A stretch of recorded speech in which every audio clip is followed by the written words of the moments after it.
Hi ನಮಸ್ಕಾರ ಎಲ್ಲರಿಗೂ welcome back to Chaitra Vijay vlogs. ನಾವು ಚೆನ್ನಾಗಿದ್ದೀವಿ, ನೀವೆಲ್ಲರೂ ಚೆನ್ನಾಗಿದ್ದೀರಾ ಅಂತ ಭಾವಿಸ್ತಾ ಇದ್ದೀನಿ. ಬನ್ನಿ ಇವತ್ತಿನ ವಿಡಿಯೋನ ಸ್ಟಾರ್ಟ್ ಮಾಡೋಣ.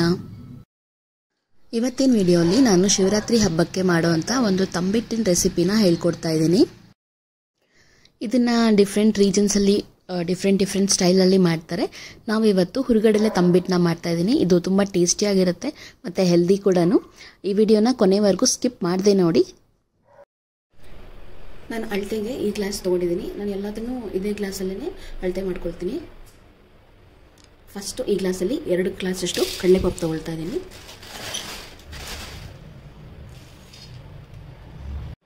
ನೆಕ್ಸ್ಟು ಇದರಲ್ಲೇ 1.5 ಕಪ್ಪಷ್ಟು ಬೆಲ್ಲ ತೊಗೊಳ್ತೀನಿ. ಇದರಲ್ಲಿ ಸ್ವಲ್ಪ ತೆಗೆದುಬಿಡ್ತೀನಿ, ಇದು ಜಾಸ್ತಿನೇ ಇದೆ.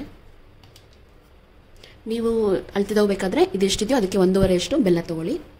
ಮತ್ತು 1 ಗಿಟ್ಕೆಯಷ್ಟು ನಾನಿಲ್ಲಿ ಒಣ ಕೊಬ್ಬರಿ ತೊಗೊಳ್ತಾ ಇದ್ದೀನಿ. ಮತ್ತು ಇದರಲ್ಲಿ 1/4 ಕಪ್ಪಷ್ಟು ಕಡಲೆ ಬೀಜನ ತೊಗೊಳ್ತಾ ಇದ್ದೀನಿ.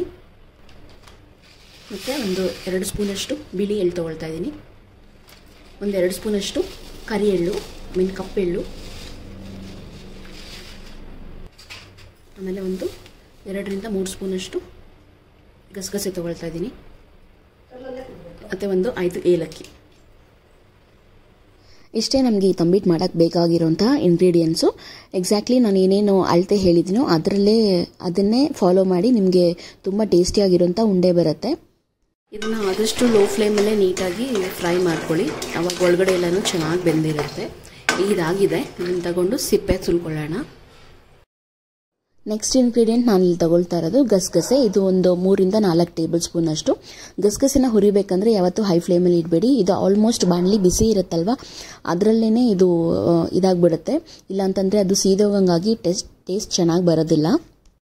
ಗಸಗಸೆ ಹುರ್ಕೊಂಡಾದ್ಮೇಲೆ ನಾನು ನೆಕ್ಸ್ಟು ಬಿಳಿ ಎಳ್ಳು ಮತ್ತು ಕಪ್ಪೆಳ್ಳು 2 ಟೇಬಲ್ ಸ್ಪೂನ್ ಅಷ್ಟು ತೊಗೊಂಡಿದ್ದೀನಿ. ಇದನ್ನು ಅಷ್ಟೇ ಲೋ ಫ್ಲೇಮಲ್ಲೇ ಹುರ್ಕೊಳ್ಬೇಕು. ಇದು ಆಗಿದೆ ಅಂತ ಹೆಂಗೆ ಗೊತ್ತಾಗುತ್ತೆ ಅಂದರೆ ಚಟಪಟ ಅಂತ ಸೌಂಡ್ ಬರುತ್ತೆ, ಆವಾಗ ಇದನ್ನು ತೆಗೆದಿಟ್ಕೊಂಬಿಡಿ. ನೆಕ್ಸ್ಟ್ ನಾನಿಲ್ಲಿ ಬೆಲ್ಲ ಕಾಯಿಸ್ಕೊಳ್ತಾ ಇದ್ದೀನಿ. ಬೆಲ್ಲ ಜಸ್ಟ್ ಕರಗಿದ್ರೆ ಸಾಕು, ಪಾಕ ಬರೋದೆಲ್ಲ ಏನೂ ಬೇಡ. ಬೆಲ್ಲಕ್ಕೆ ಅರ್ಧ ಲೋಟ ನೀರು ಹಾಕಿಬಿಟ್ಟು ಅದನ್ನು 10 ನಿಮಿಷ ಚೆನ್ನಾಗಿ ಕರ್ಗಾಕ್ಬಿಟ್ರೆ ರೆಡಿ ಆಗುತ್ತೆ. ಈಗ ನಮ್ಮ ತಂಬಿಟ್ಟು ಮಾಡೋದಕ್ಕೆ ಎಲ್ಲ ಇಂಗ್ರೀಡಿಯೆಂಟ್ಸು ರೆಡಿ ಆಗಿದೆ. ನೆಕ್ಸ್ಟ್ ನಾವು ಇದನ್ನು ಮಿಕ್ಸಿ ಮಾಡ್ಕೊಳ್ಳೋಣ.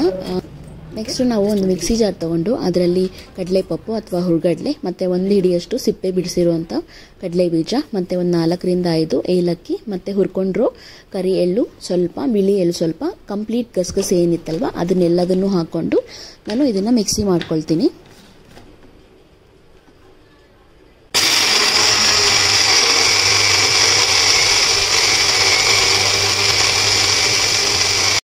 ಈ ಪೌಡರ್ ತುಂಬ ನೈಸಾಗಿ ಏನಾಗಬೇಕಾಗಿಲ್ಲ, ಜಸ್ಟ್ ಒಂದು ಸ್ವಲ್ಪ ತರಿ ಇದ್ರೂ ಚೆನ್ನಾಗೇ ಇರುತ್ತೆ. ಇದು ಆಲ್ಮೋಸ್ಟ್ ಸ್ವಲ್ಪ ತರಿಯಾಗಿ ರುಬ್ಕೊಂಡಿದ್ದೀನಿ. ಇದನ್ನು ತುಂಬ ಪೇಸ್ಟ್ ಆಗೋದು ಏನು ಬೇಡ.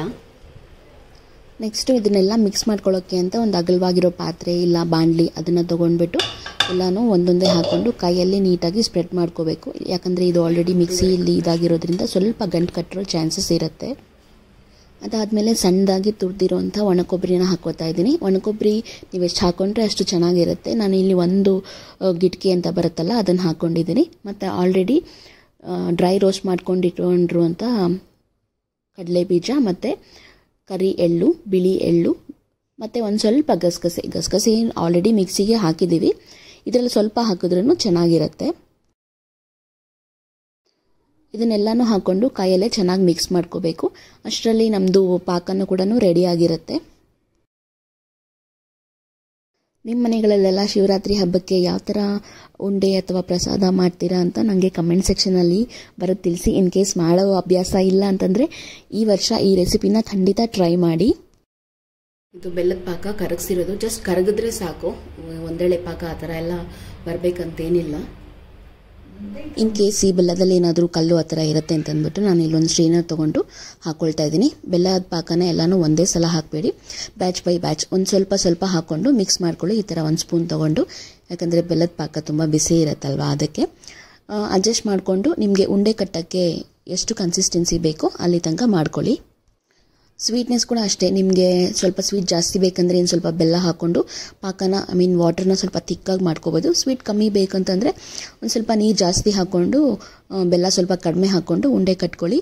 ಇದಂತೂ ಸಖತ್ ಟೇಸ್ಟಿಯಾಗಿ ಬಂದಿತ್ತು. ಟೇಸ್ಟಿಯಾಗಿರೋ ಹೆಲ್ದಿ ಲಡ್ಡು ಶಿವರಾತ್ರಿ ಹಬ್ಬಕ್ಕೆ ಪ್ರಸಾದಕ್ಕೆ ಮಾಡ್ತಾರೆ. ಸಖತ್ತಾಗಿರುತ್ತೆ. ನೀವು ಒಂದ್ಸಲ ಮನೇಲಿ ಟ್ರೈ ಮಾಡಿ. ಇಷ್ಟು ಇಂಗ್ರೀಡಿಯೆಂಟ್ಸ್ಗೆ ಕರೆಕ್ಟಾಗಿ 10 ಉಂಡೆ ಆಗಿದೆ. ತುಂಬ ಟೇಸ್ಟಿಯಾಗಿರುತ್ತೆ. ಈ ಹಬ್ಬಕ್ಕೆ ನೀವು ಇದನ್ನು ಮನೇಲಿ ಮಾಡಿಕೊಂಡು ಟ್ರೈ ಮಾಡಿ, ಹೆಂಗಿತ್ತು ಅಂತ ತಿಳಿಸಿ. ಬಾಯ್ ಬಾಯ್. ನಮ್ಮ ಚಾನಲ್ಗೆ ಇನ್ನೂ ಯಾರಾದರೂ ಸಬ್ಸ್ಕ್ರೈಬ್ ಮಾಡದೆ ನೋಡ್ತಾ ಇದ್ದರೆ ದಯವಿಟ್ಟು ಸಬ್ಸ್ಕ್ರೈಬ್ ಮಾಡ್ಕೊಳ್ಳಿ. ಈ ರೆಸಿಪಿ ನಿಮ್ಗೆ ಇಷ್ಟ ಆದರೆ ಲೈಕ್ ಮಾಡಿ, ನಿಮ್ಮ ಫ್ರೆಂಡ್ಸ್ ಆ್ಯಂಡ್ ಫ್ಯಾಮಿಲಿ ಜೊತೆಗೆ ಶೇರ್ ಮಾಡಿ. Thank you so much.